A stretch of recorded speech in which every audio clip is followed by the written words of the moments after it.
there was a man that moved in down the street, maybe about 6 or 7 houses down the block, who was new in the neighborhood with his wife, and it turned out he was an engineer at Hewlett Packard, and he was a ham radio operator and really into electronics.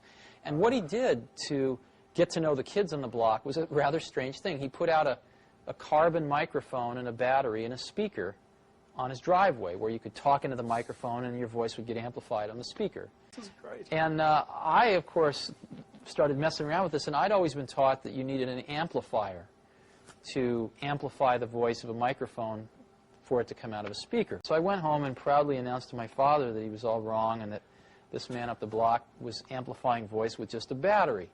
My father told me I didn't know what I was talking about. We got into a very large argument about this, so I dragged him down and showed him this, and he himself was a little befuddled. And I got to know this man whose name was Larry Lang, and he taught me a lot of electronics too. He was great. And he used to build, you know, Heath kits, which they don't really have anymore. But Heath kits were really great. These Heath kits were these products that you would buy in kit form. You'd actually pay more money for them than you would if you just went and bought the finished product, if it was available. But these Heath kits would come with detailed manuals and on how to put this thing together, and all the parts would be laid out in a certain way and color-coded, and you'd actually build this thing yourself. And I would say that gave one several things. It gave one an understanding of what was inside a finished product and how it worked, because it would all include a theory of operation.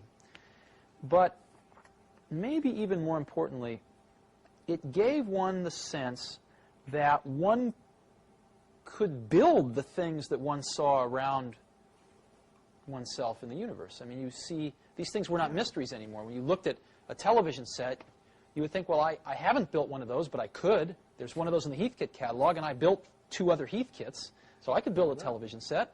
I could build, you know, things became much more clear that they were the results of human creation, not these magical things that just appeared in one's environment and one had no knowledge of their interiors. So it gave one a tremendous degree of self-confidence that through exploration and learning one could understand seemingly very complex things in one's environment. And